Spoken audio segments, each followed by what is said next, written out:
Gente, se verem aí, né, alguma doutrina ou alguém falando aí que a posse clandestina é aquela que se dá na calada da noite, ele tá querendo dizer que isso é uma expressão bem dos jovinhos tipo eu, pra dizer que foi feita às escusas, às escondidas, sem o conhecimento de... e é justamente isso que vai conceituar a clandestinidade. Ou seja, aquela que foi adquirida às ocultas do verdadeiro possuidor. Ele não sabe, ele não está ciente de que houve ali uma tomada da sua posse. E aí a gente tem que pensar em outra coisa importante aqui. O legislador entendendo que vão existir determinados imóveis, determinadas coisas que vão, pela própria natureza de utilização, presumir aí um tempo de utilização mais elástico, ele concedeu que esses atos precisam vir a público, precisa haver uma publicidade dessa clandestinidade. Então, quando eu penso em casa de praia, estamos aqui em Montes Claros, mas eu não fico indo na casa da praia, da minha casa da praia lá, não sei aonde, em Fortaleza, todo dia, toda semana, todo mês. Então, presume-se que o uso é esporádico. Então, quando é que eu vou ter o ponto inicial ali de entender que aquela posse, ela foi feita de forma irregular? Quando me for noticiado, quando houver publicidade sobre aquela posse indevida, tá? Por que eu tô frisando isso? Porque lá na frente, quando a gente for ver em relação aos atos que se precisa praticar após a ciência da tomada de posse, isso vai ser importante para a gente definir o lapso temporal do ato que se praticou pós-ciência dessa clandestinidade, tá? Porque senão a gente pode incorrer no risco de ter uma permissão presumida ali de que, fiquei sabendo, mas não fiz nada, não quis saber, não fui lá tomar nenhuma atitude, mas isso é papo para outro momento. Em termos de classificação, nós precisamos entender que a posse clandestina é aquela que se tem às escusas ou fora do conhecimento daquele que é o verdadeiro possuidor, tá? E o que importa é a publicidade do conhecimento. E por fim, aqui dentro dos 3 vícios, a precariedade, que vai derivar do inadimplemento da restituição da coisa. E eu gosto de fazer vocês pensarem da seguinte forma: suponhamos que chega o final de ano, vocês vão falar: Priscila, você tá grávida, moça, dá a chave aí pra nós ir pra casa sua de praia. Eu pode ir, os meninos, eu vou estar ganhando menino mesmo. E aí, eu falo pra vocês: mas em fevereiro, eu não gosto de carnaval, eu quero a chave de volta. E aí, vocês me dão dia 5 de fevereiro, eu quero a chave de volta. Combinado? Combinado. Há uma relação negocial aqui, independente de ser onerosa ou não, mas há um negócio estabelecido entre a gente, certo?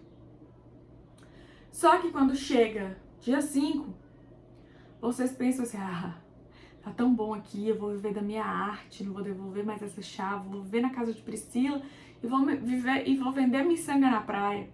Some na braquiária todo mundo, muda de telefone e não me restitui a chave.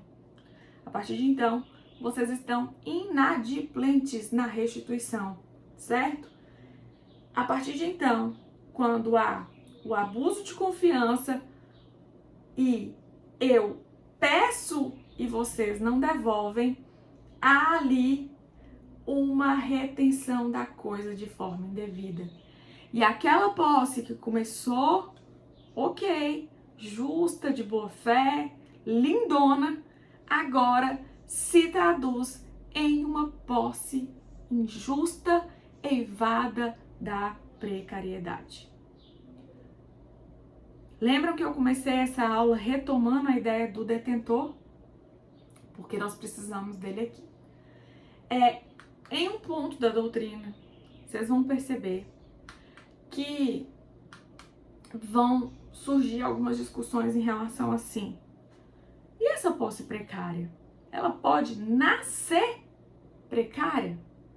Porque se eu digo que conceitualmente essa posse precisa vir de uma quebra de confiança, o nascimento dessa posse vai ser uma posse de boa fé. Então ela não nasce precária, ela se torna precária ao longo do caminho. Só que quando a gente vai para a figura do detentor, alguns doutrinadores vão dizer que quando a figura do detentor, por algum motivo, ela vier assumir, e esse que ela originariamente era detentor, agora passa a exercer os atos de posse pela ausência do possuidor, essa posse que não existia em razão do detentor não ter posse, agora nasce no momento em que ele começa a exercer os atos de posse. Como é que nasce os atos de posse do detentor? Quando não há mais a figura do possuidor precedente. Então, por exemplo, tem um caseiro cuidando do meu rancho lá no barranco, lá não sei aonde. E aí, sou eu que mando o dinheiro da água, da luz, do IPTU, sou eu que dou o comando do que vai plantar, de como que cuidou das galinhas, do que fez na casa, enfim, ele está sob o meu comando.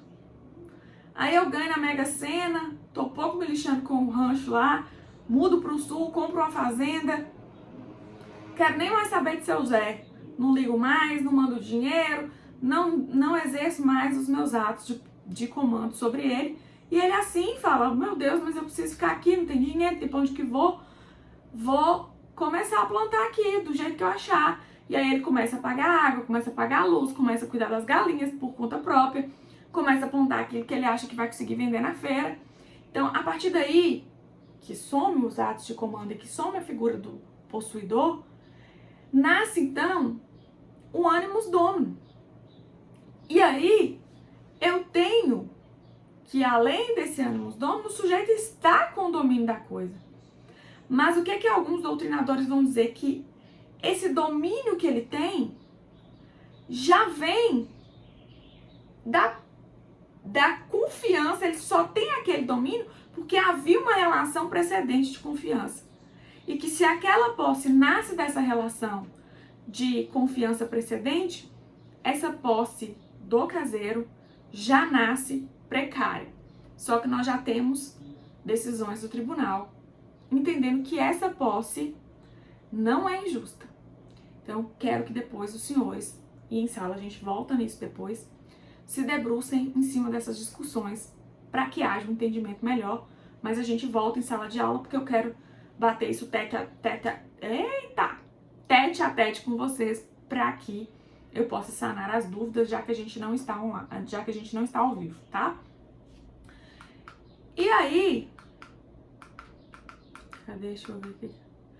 A gente volta na próxima aula, já vou enviar para vocês a aula 3, e aí a gente volta na sexta-feira que vem, na aula 3, pondo para derreter, na continuação, falando dos frutos.